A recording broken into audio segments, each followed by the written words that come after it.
Good morning, everyone. It's the West Ham Irons channel, West Ham Talking Point show. I wasn't really going to do a show this morning. I'm just about to go off to London for a few work meetings, but lots of things have been developing last 48 hours that I think I just need to get a show out there because things are changing. Situation is changing every minute. There's various news coming out from various West Ham senior inside sources, and I just want to clarify a few things and just want to update everyone really on what's going on. But sufficient to say, everyone, the West Ham circus is back. It's back. The club literally 5 games into the new season, we are truly in circus mode, in crisis mode. So we're back in familiar grounds, everyone. It's what it's about, following our club West Ham. Really absolutely unbelievable after what we thought was a good transfer window, good amount of outlay, good amount of numbers coming in. Got rid of a few people that weren't quite performing, got a new manager in, got a new technical director, kind of reasonably new. So everything was new and rosy, and I thought, hang on a minute. Let's put all that David Moyes 2-3 years negativity to the back, enjoy some good football, hopefully finish top 10, cheekily maybe nick even European space, and there we go. But yeah, I should have known better. I should have known better, really. If I start right from the beginning, I know there's lots of... Thank you for all the comments from the couple of shows I've done after the Chelsea game, and I just want to clarify some of your points and maybe questioning some things I was saying after the Chelsea game. But let's start right from the beginning. You remember all my shows when we're looking for the new manager, the future, how should we do it? And I mentioned to you guys that the most important thing is that Sullivan, Stuyton and the new manager are all on the same page. They're all on that same train, one train track, all running in the same direction, and that's the way the club can operate, right? But what's come to kind of fruition, or what's coming out now, is that's not the story. It even starts all the way from the beginning in terms of who wanted Lopetegui in, right? Some of you are saying, I mean, that's one point to address from you fans. Looks like none of you wanted him. Okay, fair enough. If none of you wanted Lopetegui, then who did you want in? You can't give me names like Amarim. He weren't going to come. He weren't going to come because of Sullivan. We were not going to give him full 100% kind of you can buy all the players. It's not going to happen. That is only given to Pep, was given to Klopp. Maybe Arteta's got a bit of that with the sporting director, but Arteta largely leads it. It's only that kind of key is only given to few large, dominating, very, very successful managers, right? Sporting director and the owner are always going to stick their foot in at some point. So, okay, listen, like I said, I'm not an expert on who's the great manager out there. I spoke about Pochettino, I spoke about Emery in the past. We kind of spoke about Fonseca, we spoke about Amarin. Of course we did, right? But no one knows how well someone's going to do at a club. We don't know, right? But once they're in, I'm happy to back them. And I thought he's experienced. He done well at Wolves. Good international experience. Good knowledge of the market in Spain. Does many substitutions, many formations. Quite aggressive. Looks like a good manager. All the training videos with people laughing, joking. All the players came out and said, we like working with this guy. It wasn't just me, it was them. And I was positive because I was sick of being negative the past 2-3 years with Moyes. I just did not want to go into the season saying, oh, I didn't want him, I should have wanted Clark. I didn't want to do none of that. I just wanted to back the kind of decision and go with it, right? That's the first thing for me, really. And some of the channels didn't really say it, but they're all coming out now. That's just fact as far as I can see, right? So there's no point in now jumping on the bandwagon saying we didn't want him, because you're not giving me a name that really is credible and would have come to West Ham. It's not.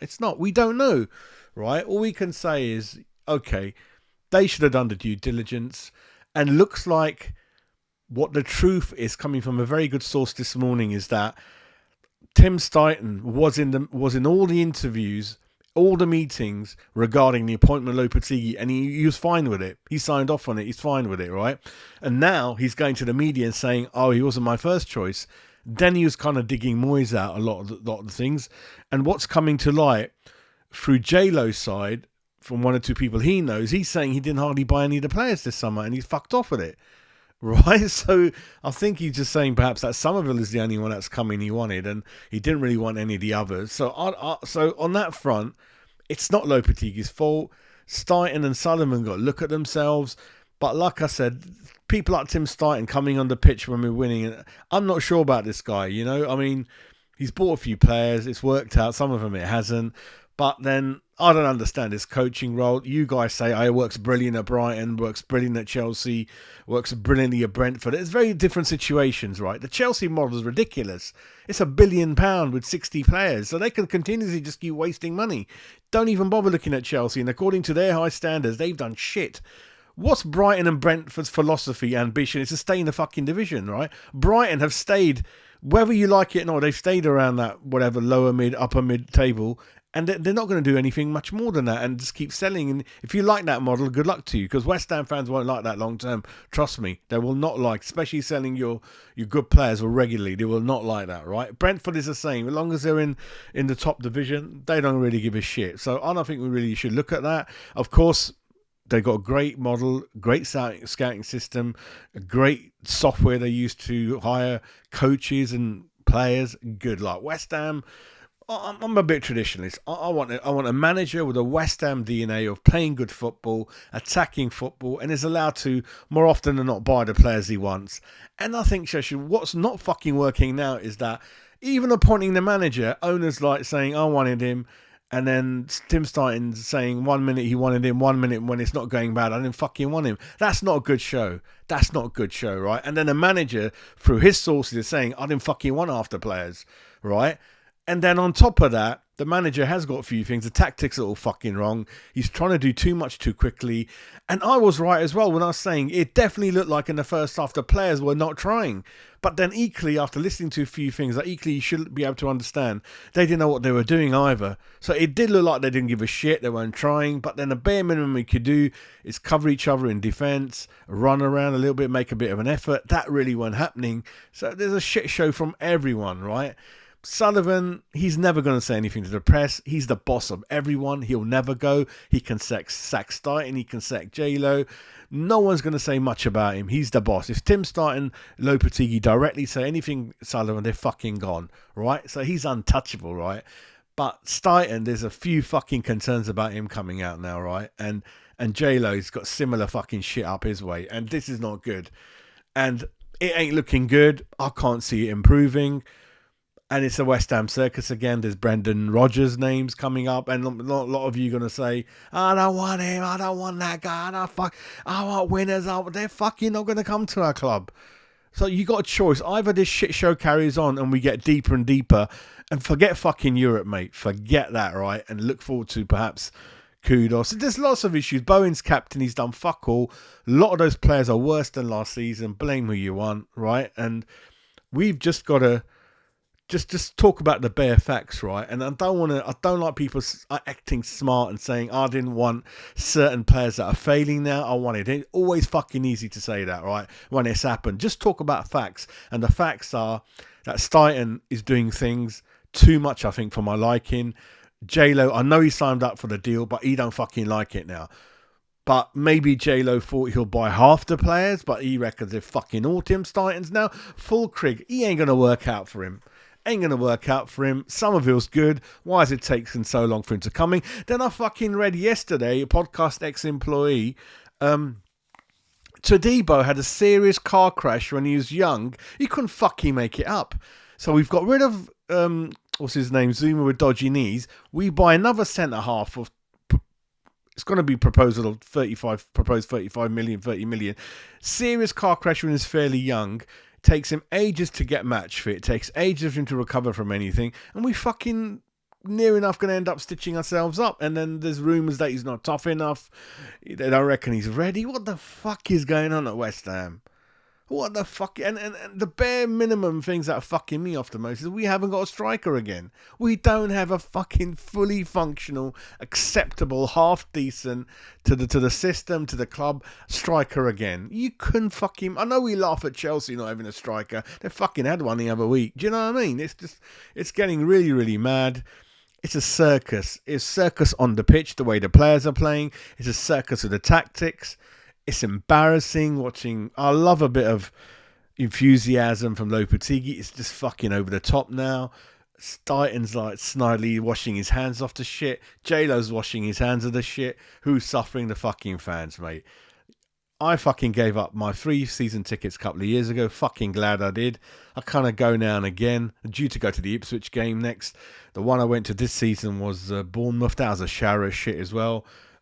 Ipswich, listen, if we don't get some decent performances, points and results from Brentford and Ipswich, it's fucking going to get really, really bad. Really, really bad. But yeah, listen, it ain't going to get any better. I think we fucked up. There's not one reason for Lopetegui that he won't succeed. There's not one reason. I'm not going to slag him off. Tactics are wrong. He's trying to do too much. He's the complete opposite of Moyes in terms of he's doing too much. Moyes didn't used to rattle it that often, right? But that's his fault. He's not reading the players' minds. There's rumours they're overtraining, that they're tired on matches because he's quite physical in the training. So there's all kinds of shit going on. Stighton, like I said, he's interfering too much. Manager to coach is bad enough, but from manager to coach to a fucking puppet or a clown, which Lopetegui's become, that's not good for any person with real credibility. And he's got a track record of fucking saying "fuck off, I'm going." So that could fucking even happen, mate.